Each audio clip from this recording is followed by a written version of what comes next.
ভজন করতে করতে তৎকাল যখন উনি ভজন করতেন তখন তো অত্যাধিক অভাব ছিল, গরিব ছিল সব ব্রজবানেরা।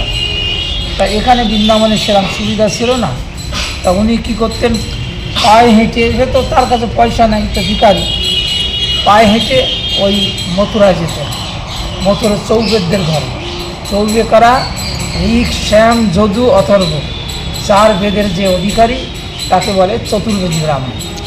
সেই চতুর্বেদী ব্রাহ্মণদের ঘরে ওই মথুরায় সেইখানে আটা ভিক্ষা করত, এমনি খেত না, আটা ভিক্ষা করে সেইখানে নিয়ে এসে, সব দিন যেত না, নিয়ে এসে ওইটা জঙ্গল, তখন তো ওপরে সব জঙ্গল ছিল সব, তো সেইখানে বসে বসে, ওই জঙ্গলের ভিতরে বসে বসে সাধনা করত।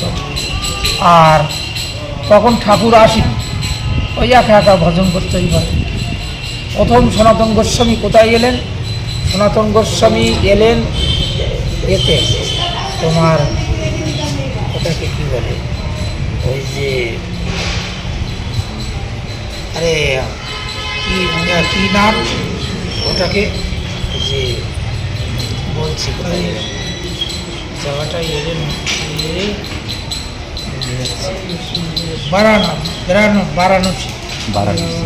বারাণসী এলেন। বারাণসীতে সব বড় বড় সব পণ্ডিত সেখানে এসে মহাপ্রভু সেখানে ছিলেন। উনি খবর নিতে নিতে দেখলেন যে মহাপ্রভু ওখানেই আছে। তো মহাপ্রভু ওখানে, মহাপ্রভুর কাছে গেলেন।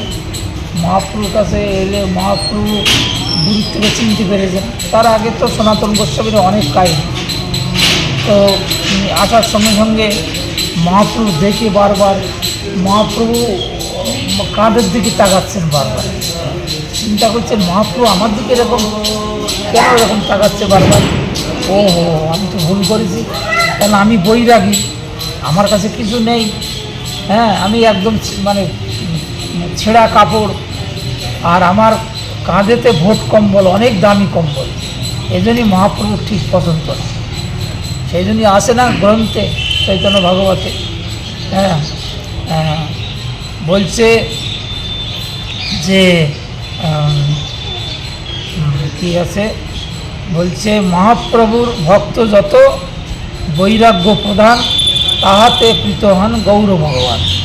মহাপ্রভু চাই বৈরাগ্য, অন্তরে বৈরাগ্য, বাইরে লোক ব্যবহার।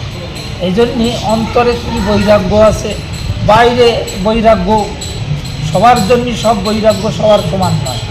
যাই হোক, মহাপ্রভু পছন্দ না, এ বুঝতে পারলেন। আমার ভূমিকে দিয়ে বললেন তোমার ওই ছেঁড়া কথাটা আমাকে দাও। হ্যাঁ, পাগল নাকি তুমি, কেন দিচ্ছ? বলে তা আমি জানি না, তুমি এইটাই আমাকে চাই। সেটা নিয়ে এলেন, যেন মহাপ্রভুর সামনে মহাপ্রভু খুশি হয়ে গেল। বাহ, এইবার ঠিক মানাচ্ছে, বৈরাগী তো, বৈরাগী ওই যদি এরকম ছেঁড়া কাপড় আর এত দামি কম্বল, তা মহাপ্রভুকে বললেন, মহাপ্রভু বললেন যাও ভদ্রবেশ করে নিয়ে এসো। ভদ্রবেশ বলতে কে প্রভু, আমি তো বুঝতে পারছি না। পরম বৈষ্ণব, ওরকে নিয়ে এসো। ওকে এবার বড় দাড়ি টাড়ি আছে, যায় সনাতন গোস্বামী মন্ডন করে নিয়ে আসলেন। তাহলে মহাপ্রভু বললেন নেড়াটা হচ্ছে ভদ্রবেশ, আর আমরা কি বলি, নেড়া মানে গাঞ্জা, টিকি রেখেছে, টিকি চালু বলি, কিন্তু মন্ডন হওয়া মানে ভদ্র হওয়া, এটা মহাপ্রভু কথা। তো নিয়ে এলেন, নিয়ে এসে তখন এই ভক্তের সঙ্গে, ভগবানের সঙ্গে এরকম ভাবনা কথা হয়। কেননা সংসারের ভিতরে নানান রকম বিষয়ের ভিতরে থাকি, কিন্তু বিষয়ের থেকে এসে যখনই ত্যাগীদের ভিতরে আসি তখনই সেরকম কথা হয়। এখানে মহাপ্রভুর কাছে জিজ্ঞাসা করলেন সনাতন গোস্বামী, কে আমি কেন মরে যারে তাপত্রায়, পুষিতে না জানি মোর কইসে হীরায়, সাধ্য সাধন তত্ত্ব কিছু না জানি, কৃপা করে মোর তত্ত্ব শেখাও আপনি। জীবের স্বরূপ হয় নিত্য কৃষ্ণদাস, কৃষ্ণের তটস্থা শক্তি ভেদাভেদ প্রকার। হে মহাপ্রভু, হ্যাঁ, জীবের স্বরূপ কি, আর কে আমি, এই আধ্যাত্মিক আদিদৈবিক আদিভৌতিক এই তিতার জ্বালায় কেন আমি এরকম জর্জরিত হচ্ছি, আর আমার পরিচয় কি, আর আমাকে কি করলে আমি তাকে সাধন করলে তাকে আমি পাব। জীবের স্বরূপ, সাধ্য সাধন তত্ত্ব কি, সাধ্য তত্ত্ব কি, সাধন তত্ত্ব কি, এই বলে মহাপ্রভুকাল নিবেদন করলে মহাপ্রভু সমস্ত ব্যাখ্যা করে নিবেদন করল। তা বলল যে সনাতন গোস্বামী যাও, তুমি চলে যাও, তুমি গিয়ে ওই নন্দগ্রামের পাশের যে গোস্বামী ভজন কুটির আছে এর কদম, যেটাকে বলে কদম কদম, সেইখানে গিয়ে তুমি ভাইয়ের সঙ্গে আগে মেলো। তার সঙ্গে রূপ গোস্বামীর সঙ্গে। এই জন্যই রূপ গোস্বামী আগে বৃন্দাবনে এসেছিলেন। কোথায়? নন্দগ্রামে টের কদমে। আমরা জীবন, তোমরাও গেছো আগে হয়তো, টের কদমে। সেখানে গিয়ে তিনি ভজন করছে, তার কাছে যাও। মহাপ্রভু পাঠালেন কেন? যে দেখো ভজনটা কী বস্তু, আগে জানো, বোঝো, তারপরে তোমার গন্তব্যস্থল আমি বলে দেবো কোথায় যাবে।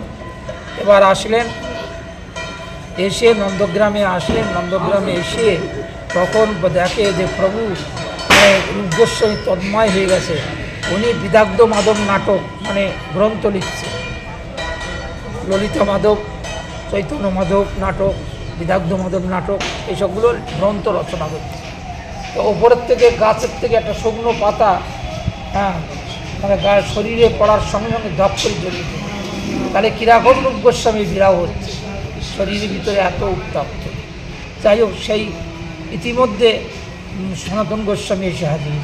বলে আরে দাদা এসছে, ভাই এসছে, আমি তো আগে ছেড়ে দিয়ে এসেছি। কারণ কবিরকার সাগর মল্লিক নাম ছিল, হোসেন শাহ রাজত্ব বাংলাদেশে করতো, কিন্তু আমি তো মানে আগে আসতে পারি না, আমার মানা করে দিয়েছে মহাপ্রভু, একসঙ্গে আসলে তোমাদেরকে ধরবে। এই জন্যে আমি এসছি।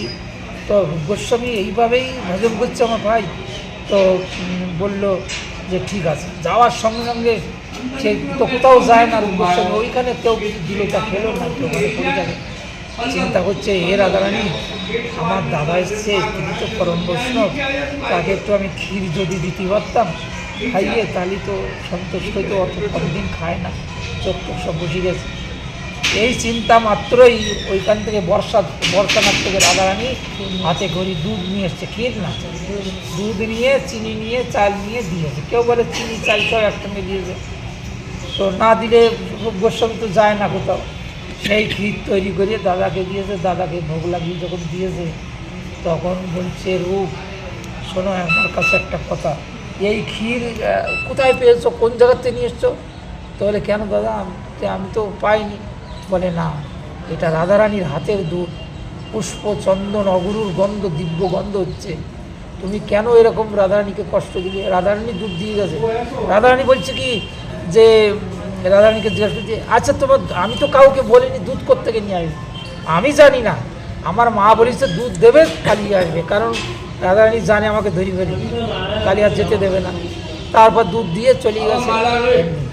এইভাবে তিনি ক্রন্দন করলেন। গোস্বামীও মানে ক্রন্দন করলেন, বললেন না আমার ভুল হয়ে গেছে, আমি তো এইভাবে মনে মনে রাধারানীকে কষ্ট দেওয়া উচিত না। তারপরে পরবর্তীকালে মহাপ্রভু বললেন, তুমি বৃন্দাবনেতে গিয়ে ওই মদনমোহনের টিলার ওপরে ভজন করো। এখানে ভজন করতেন। ভজন করতে করতে মথুরার চৌধুরীর ঘরে রোজ না হলে কোনো কোনো সময় আটা দীক্ষা করতে যেতেন। একদিন দেখে তাকিয়ে ভালো করে, আরে আমি যে জঙ্গলের ভিতরে আরাধনা করছি, তাকে তো আমি দর্শন পাইনি। আর ব্রজমায়ের ঘরে গোপাল বসে খাচ্ছে, আর চারিদিকে সব ওই মানে ব্রজমায়ের সব বাচ্চারা খাচ্ছে, কৃষ্ণ পাতে খাচ্ছে, কৃষ্ণের থেকে সব নিচ্ছে খাচ্ছে।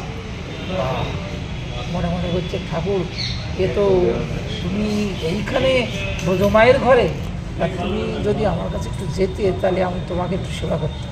খালি এইটুকু মনে করার সঙ্গে সঙ্গে ভগবান অন্তর্যামী মাকে বলছে, মা আমি তো তোমার ঘরে অনেক দিন খেয়েছি, ওই যে বাবা এসছে না, বাবার হাতে দিয়ে দাও, আমি বাবার কাছে চলে যাই। ব্রজমায় তো খুব কাঁদছে। তা মা মানে কানাইয়া, তাহলে কি তোমাকে আমি ভালোভাবে সেবা করতে পারিনি, আমার ঠিক সেবা হয়নি, এই জন্যে তুমি আবার দিয়ে দিচ্ছ। ঠিক আছে, আমার তোমার ইচ্ছায় আমার ইচ্ছা। তিনি দিয়ে দিয়েছে। দেওয়ার সঙ্গে সঙ্গে সনাতন গোস্বামী বলছে, নেই, না না না না, আমি কোনো দিন তোমাকে নিয়ে আমি সেবা করতে পারি, তুমি দুধ, মাখন, মিশ্রি, ননি এসব খাও, আমি তো কিচ্ছু খাই না, শুকনো রুটি খাই, নাইলে আটার দলা করি, তুমি খেতে পারো। বলে না না, তুমি যা খাবে। এইবার কৃষ্ণ পেক করে নিয়ে আসলেন মথুরার থেকে, নিয়ে যেমন রেখে দিয়েছে, ওই শুকনো আটা মানে আটা গুলিয়ে গোল করে মানে শুকনো করে বাস মুড়ির তলায় দিয়েছে, তাদের লবণ মিষ্টি কিচ্ছু নেই, ওই খাচ্ছে। ভগবান তো খায় 1 দিন 2 দিন 4 দিন, আর খেতে পাচ্ছে না। সব নিচ্ছে ভালো চক্করে খাচ্ছিলাম আমার জমায়ের ঘরে ভালোই খাচ্ছিলাম, এতে আমি ভালো চক্করে পড়েছি, তো আমার খেতে দেবে না। তা একদিন হাত ধরিয়ে ওই ভোগ দিয়েছে, ভোগ দেওয়ার সঙ্গে সঙ্গে মদনমোহন হাত লম্বা করিয়ে সনাতন গোস্বামী হাত চেপে দিয়ে নিলেন। আমরা হ্যাঁ বুঝতে পেরেছি তুমি কী চালাকি আমি জানি না, আগেই বলেছিলাম আমাকে যেতে হবে না, এখন কেন যাবে? তা বলছি কি যে হ্যাঁ আমি বুঝতে পারিনি, তুমি যে এত বই রাখবো, একটু লবণও দাও, একটু মিষ্টি দাও, তাও শুকনো খাবড়ি আমার দাঁত ব্যথা হয়ে যাচ্ছে, শক্ত ঠান্ডার ভিতর গেছে, তুমি কী করে খাও, আমি কি খেতে পারি? তা আমি তখন তো মানা করেছিলাম তোমার যাওয়ার দরকার নেই, তুমি কেন এসছো আমার কাছে? তা বলছে না একটুখানি মিষ্টির ব্যবস্থা লবণটা করো। বলে আমি কিচ্ছু দিতে পারবো না, তোমার ভালো লাগে থাকো, চলে যাও অন্যত্র। এই বলে তিনি কী করলেন, ওই সওদাগারের দ্বারাই, তখন যমুনা বিরাট ছিল, সেই আগ্রা আলিগড় ওইদিকে সব যেত, তখন এই সমুদ্র ওই লবণ নিয়ে যাচ্ছে, তখন ভগবানের ইচ্ছায় এই মদনমোহনের ঘাটে ওখানে ইচ্ছা করে বন্ধ করে দিয়েছে তোমার জাহাজ, বন্ধ করে দিলে আর চলে না। ওখানে গিয়ে ওই মদনমোহন বালকের রূপ ধরি বলছে তুমি যাও, ওই যে আছে এক বাবা, তাকে কি বলো তুমি জাহাজে স্পর্শ করো তবে চলবে। তা বলছে তুমি কে? বলে আমি সওদাগর, দেখো আমার জাহাজ বন্ধ হয়ে গেছে, তুমি তো ভজন করছো, আমার কী অবস্থা, তুমি যাও। কেন আমি যাবো কেন? কে এসেছিলো তোমার কাছে? আমি জানি না, ছোটো একটা বাচ্চাই দিল। তখন উনি ধ্যান করে যাবে, বা তুমি তো মানুষকে ভালো পরিচালনা করতে পারো, ঠিক আছে। তা গিয়ে স্পর্শ করলো, জাহাজ চালু হয়ে গেল, চালু হয়ে খানিকক্ষণ পরে দেখে সাদা সাদা কী জিনিস, এখন ভক্ত আর ভগবানের স্পর্শ, ওর জায়গায় কী সাদা সাদা, সেইরকম ভারী তো নেই, এখন হালকা হয়ে গেছে, কী ব্যাপার। একটা বড়ি খুলিয়ে দেখে পুরো লবণের মানে জাহাজ পুরো সব কর্পূর হয়ে গেছে। তাহলে কর্পূরের দাম কত? এইবার বিক্রি করি বহু দাম হয়ে গেছে। সেই সময়ের কথা রূপোর টাকা ছিল তখন, সেই সওদাগার খুশি হয়ে রূপোর টাকায় জঙ্গলে ঢেলে গেল। সনাতন গোস্বামী তো জীবনে ওসব হাতটা দেবে না, ওখানে পড়িয়ে আসে, এইভাবে পড়িয়ে আসে, ওইটা হাতই দেয় না। এখন ওইভাবে সওদাগার 6 মাস বাদে আবার যখন এসছে, এই যে বলে আগে বলি গেছে বাবা মন্দির করে দিও, মানে অনেক পয়সা, তো ওতে হাত দেয়নি, জঙ্গলের ভিতরে কেউ যায়ও তো না ভয়তে। এবার কি হলো যে বলছে কি যে প্রভু কি হলো, তুমি কিছুই করো না? সনাতন গোস্বামী কিচ্ছু বলে না। এবার সওদাগার এসে তারপরে এসে লোকজন নিয়ে এই মন্দির করার পরে মদনমোহন মন্দিরে চলে গেছে, ঝাঁঝ ঘন্টা বাজছে, আর তোমার চারিদিকে ব্রজবাসীরা মাখন মিশ্রি দই দুগ্ধ সব নিয়ে আসছে, আর হ্যাঁ মদনমোহন খুব ভালো খাচ্ছে। সনাতন গোস্বামী বলে সবাই তো বড় ঠাকুর বহুত চালাক ঠাকুর, তো সব ব্যবস্থা করে নিয়েছে। আসলে আমি সেই পোড়া রুটি আর ওই পোড়া সে আঙ্গা করি খাচ্ছি, আর ও বেশ মন্দিরে গিয়ে ভালো খাচ্ছে। এরা ঠাকুর আমার চাই না। আমি এইবার সনাতন গোস্বামী ত্যাগ করে এখান থেকে হাঁটতে হাঁটতে গোবর্ধনে গেছে, গোবর্ধনে গিয়ে ওখানে বিরাট মশা, বলছে আজকের তাই ভজন করবো না, এখান থেকে চলে যাবো।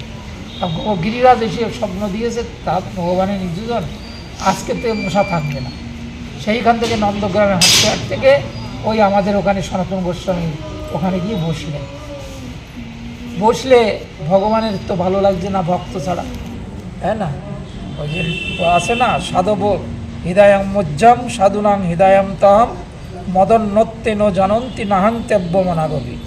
বলছে আমি সাধুকে ছাড়া জানি না, ভগবান বলছে সাধুকে ছাড়া জানি না, সাধু বলছে আমি ভগবানকে ছাড়ি জানি।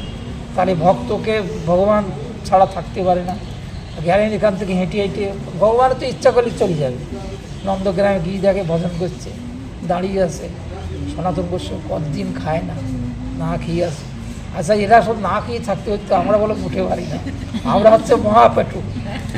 একবেলা যদি না খায় মুখটা সহ্য করে, কখন তেলটাও বলে কখন যাবো, তখন একটাও না খেয়ে থাকতে পারতো। তখন খায় না, কদিন 3-4 দিন হয়ে গেছে খায় না, কিচ্ছু খায় না। ভগবানের বিরাহ, ভগবানকে ছেড়ে এসেছি, পেয়েছি, কিন্তু তাকে আমি চাই না, লোভী ঠাকুর, এই জন্য আমি এখানে চলে এসেছি। মদনমোহন ওখানে গিয়ে হাজির, এই তুমি কি করছো? কে? হ্যাঁ, ভয় পেয়ে গেছে ভগবান, ভয় পেয়ে গেছে ভক্তের ভয়। কে তুমি? ধর্ম আমার কাছে কেন এসছো? আমি তো তোমার ত্যাগ তো দিয়েছি, বলে তোমার ছাড়া আমি থাকতে পারছি না। খুব ভালো লাগছে না, আমি খেতে গেলে আমার তোমার ছেড়ে দিয়েছি। না, না, না, না, চলে যা, চলে যা, চলে যা। তারপরে জোর করি ওখানে দুধ, দই, এই দুধ, চিনি, তারপরে ওখানে চাল রেখে, কেউ বলে ক্ষীর করেছে, কেউ বলে দুধ রেখে বলে দাঁড়াও দাঁড়াও, আমি নেবো না। ওই যে বাস চম্পট চলে গেছে। চলে গিয়ে ভগবান বললেন রাগ করি, আর আমি কী খাই, বেশ করুন দুধ খাই, দুধ খেয়ে নিলেন। এইভাবে সনাতন গোস্বামীর কাছে রোজ আসতো। তাহলে দেখা যাচ্ছে যে ভগবান ভক্তের গৃহে থাকে, ভক্তের কাছে থাকে। আমরা গান গাই, কিন্তু গানের ভিতরে প্রবেশ নেই। হ্যাঁ, শুদ্ধ ভগত চরণ রেণু ভজন অনুকূল, ওর ভিতরে লেখা আছে যেদিন গৃহে ভজন দেখি, গৃহেতে গোলক ভাই, চরণ সিধু দেখিয়া গঙ্গা শুকনা সীমা পায়।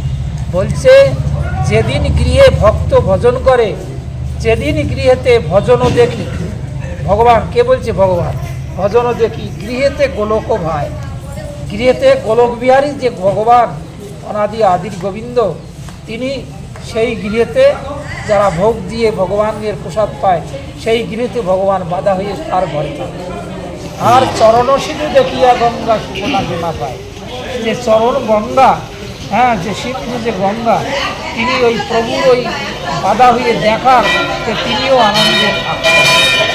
এই যে মানে ভক্ত আর ভগবানের মহিমা, এটাই আমাদের প্রয়োজন। এইবার এখানে মানে সনাতন গোস্বামী যখন দেহস্থ রাখলেন, দেহ রাখলে তার শরীরটাকে এনে এইখানে সাক্ষাৎ সমাধি যাওয়ার আগে ওইখানে বলেছিলেন, আমি যেখানেই দেহ রাখি না কেন, আমার কৃষ্ণের নিচের পাদপদ্মে, তার নিচেই যেন আমার সমাধি হয়। এই জন্যই সনাতন গোস্বামীর সমাধি এখানে সাক্ষাৎ। আমরা 4বার এখানে ঘুরিয়ে নেব।